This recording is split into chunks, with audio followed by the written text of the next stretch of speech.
मोहब्बत सी हो रही है तुझसे ए रिज़ल्ट, मोहब्बत सी हो रही है तुझसे ए रिज़ल्ट। ये दिल तुझे जानने को बेकरार है, परिणाम तो वही होगा जो किया होगा इम्तहान में, परिणाम तो वही होगा जो किया होगा इम्तहान में। पर फिर भी ए दिल तुझे जानने को बेकरार है। शायद संतोष ना मिले मुझे तुझसे, शायद ना मिले संतोष मुझे तुझसे, फिर भी ये दिल तुझे जानने को बेकरार है। मेरे प्यारे दोस्तों, आज हम लोग सच्ची चर्चा करेंगे, सच्ची बातें करेंगे SBT result, lateral entry student और फर्स्ट सेमेस्टर स्टूडेंट के बारे में। तो जो आपका बेसब्री से आप लोगों को इंतज़ार था वो घड़ी आज आ गई है। तो जो रिज़ल्ट आज आने वाला है वो कब आएगा हम लोग देखेंगे कि अब जो रिज़ल्ट लेट हुआ है उसका लेट होने का मेन रीज़न क्या है। अगर आप पॉलिटेक्निक के स्टूडेंट हो तो इस वीडियो को ज़रूर देखें लास्ट तक, ताकि सारा सच्चाई एसबीटी के बारे में आपको क्लियर हो जाए और फिर आप इसको कैसे सॉल्व करोगे वो चीज़ हम लोग इसमें चर्चा करने वाले हैं। तो देखिए, रिज़ल्ट होने जो लेट हुआ है उसका मेन दो रीज़न था। पहला रीज़न इकोनॉमा क्या किया है कि पूरा एजुकेशन इंडस्ट्री को ही डुबा दिया है। आप देखिएगा कि जब क्लास स्टार्ट होने की बात होता है तो ये कोरोना टपक जाता है बीच में और हम लोग का क्लास ही बंद कर देता है, ऑनलाइन पढ़ो, ऑनलाइन पढ़ाई होता है। उसके बाद जब एग्ज़ाम की बारी आएगी, उसका समय आएगा, तो उस समय ये क्या करता है, चला जाता है। फिर ये जहाँ से आया पता नहीं कहाँ चला जाता है और फिर एग्ज़ाम ऑफलाइन होगा। अब इससे क्या होता है कि बच्चे का जो माइंड सेट होता है, भले वो पढ़ा हो और उसको आता भी हो, लेकिन जो माइंड सेट होता है वो बिगड़ जाता है। माइंड सेट बिगड़ने का मेन रीज़न क्या है कि अब ऑनलाइन पढ़े हैं, ऑफलाइन एग्ज़ाम देगा। अब आने के बावजूद भी माइंड में ये सेट है कि ऑफलाइन क्यों एग्ज़ाम देंगे, ऑनलाइन जब पढ़ा है तो ऑनलाइन एग्ज़ाम लो। तो इससे क्या होता है कि माइंड सेट जब भी आपका ख़राब होगा, चेंज होगा, तो उसमें जो चीज़ आता है वो चीज़ को आप सही ढंग से नहीं कर पाते हो। इसीलिए अगर ऑनलाइन हुआ है तो मे भी ऑनलाइन ही एग्ज़ाम होना चाहिए था, लेकिन अब क्या करें, कोरोना चला जाएगा, कॉलेज खुल जाएगा तो ऑफलाइन ही एग्ज़ाम मजबूरी में लेना पड़ता है और देना भी पड़ता है। तो ये सारा मजबूरी है।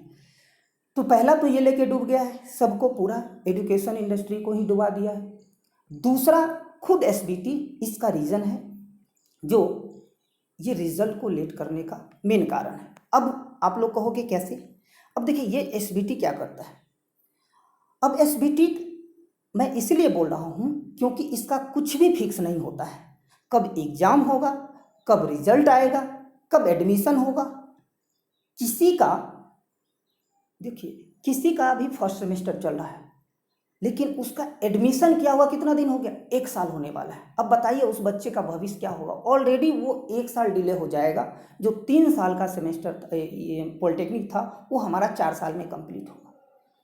और तो और अब एसबीटी जो है लेटरल एंट्री वाले बच्चों को तो बर्बाद ही करके रख दिया है। अब सही बताइए, तो लेटरल एंट्री वाले बच्चे ना तो घर के हैं ना तो घाट के हैं। ये पूरा जो एसबीटी है लेटरल एंट्री वाले बच्चों को बर्बाद ही कर दिया है। ना इसका कॉलेज में कभी क्लास होता है, होता भी है तो 15 दिन 1 महीना होगा, फिर जो है नेक्स्ट सेमेस्टर रेगुलर बच्चा आ जाता है तो उसका क्लास ही नहीं होता है। अब वो कॉलेज का लगता है ही नहीं, उसके साथ सौतेला व्यवहार किया जाता है। तो ये रीज़न मेन क्यों है, क्योंकि एडमिशन उसका लेट से होता है, तब तक दूसरा सेमेस्टर आ जाता है। तो ये सारा कहाँ से गलती है, आप खुद सोच सकते हो, कुछ खुद बता सकते हो।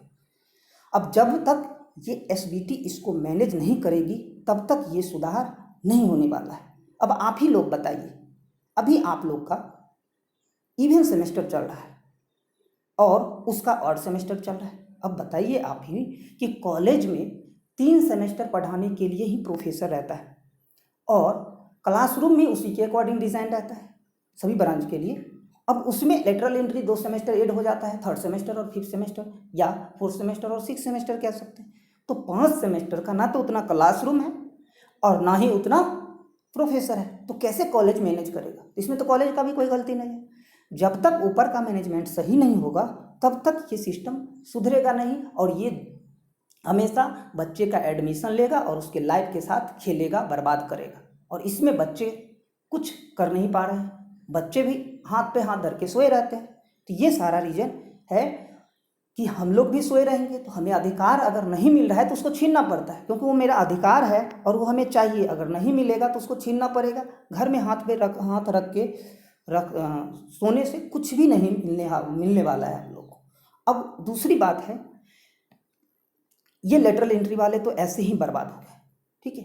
अब ये सुधार कैसे होगा, तो वो लेटरल एंट्री वाले को खुद सजग होना पड़ेगा, तभी ये सुधार हो सकता है। जाके एसबीटी से बात करना होगा, अपना समस्या तो एसबीटी को भी पता है, आपको भी पता है। एक बार उसके पास रखिए और फिर उसको कहिए कि कम से कम इतना कर दीजिए कि रेगुलर वाले बच्चों के साथ मेरा क्लास हो, सेमेस्टर सेम चले।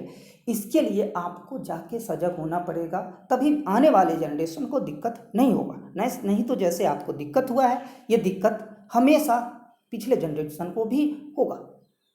अब देखिए, फर्स्ट ईयर वाले बच्चों का 1 ईयर हो गया है, फर्स्ट सेमेस्टर में ही है।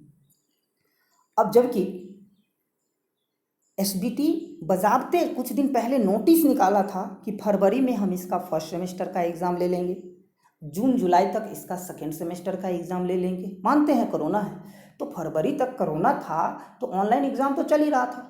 अब ऑनलाइन एग्ज़ाम फरवरी में उसको प्रमोट कर देते, फिर जुलाई आता तब जुलाई में एग्ज़ाम ले लीजिए, या प्रमोट करना था होगा तो प्रमोट कर देते। लेकिन नहीं, ऐसा कुछ करना ही नहीं है। अगर मान लीजिए कोई टारगेट नहीं है कि फरवरी में हम एग्ज़ाम लेंगे और नहीं लेंगे, तो उस सिचुएशन में ना प्रोफेसर ही पढ़ा पाते हैं उस टारगेट करके, सिलेबस डिले हो जाता है, और ना बच्चे ही कंसंट्रेट होकर पढ़ पाते हैं। तो इससे क्या होता है कि हमारा जो आंतरिक बल है वो कमज़ोर होता है। अब ये सारा जो दिक्कत है ये फर्स्ट ईयर वाले स्टूडेंट के साथ ही है। अब एक सेमेस्टर इसका जो है अभी तक चल ही रहा है। अब बताइए, इसका जब एग्ज़ाम होगा, ये प्रमोट भी कर देगा तो 1 साल तो डिले हो गया ये ऑलरेडी। अब दूसरा एग्ज़ाम एडमिशन कब होगा, क्या होगा, कुछ भी उसका पता नहीं है अभी तक। तो ये सारा सब टॉप मैनेजमेंट का गलती कह सकते हैं, क्योंकि ये अगर नहीं सोचेंगे तो कैसे होगा। मानते हैं कोरोना है, लेकिन कोरोना में भी कोई अल्टरनेट तो निकालना होगा। मान लीजिए कि अगर फर्स्ट ईयर वाले स्टूडेंट को फरवरी में एग्ज़ाम लेना था, तो फरवरी में सिलेबस कंप्लीट नहीं होने का मेन रीज़न क्या है कि अब मान लीजिए उतना टाइम कम दिए हैं, तो उसके लिए क्लास का ड्यूरेशन बढ़ाना होगा। जो 10 से 5 क्लास चल रहा था उसको 9 से 5 कर देते, तो 1 घंटा अगर डेली बढ़ता तो क्या होगा कि वो सप्ताह में 6 घंटा बढ़ जाएगा। अब ये जो है 6 घंटा वो कम कर देगा आपके मंथ को। तो ये चीज़ आपको सोचना पड़ेगा, मैनेज करना पड़ेगा, नोटिस निकालना पड़ेगा, ऑर्डर देना पड़ेगा, तब होगा। हाथ पे हाथ रखने से कुछ भी नहीं होता है, और एसबीटी इसके बारे में कभी सोचता ही नहीं है। अब देखिए, फर्स्ट ईयर वाले के लिए ये तो बहाना था ना कि कोरोना है, अब आराम से उसको प्रमोट करते चले जाइए, आराम से वो फर्स्ट ईयर में हो जाता। अब एग्ज़ाम कोरोना ख़त्म होने वाला है, अभी तो हुआ नहीं है, तो किसी तरह से अगर एग्ज़ाम हो जाता तो फर्स्ट ईयर में भी एडमिशन हो जाता। तो ये सारा बहुत सारी बातें हैं करने का, वो हम लोग वो आप लोग को बेहतर पता है। अब इसमें एसबीटी कब क्या बोलता है, क्या सोचता है, इसको खुद भी पता नहीं रहता है।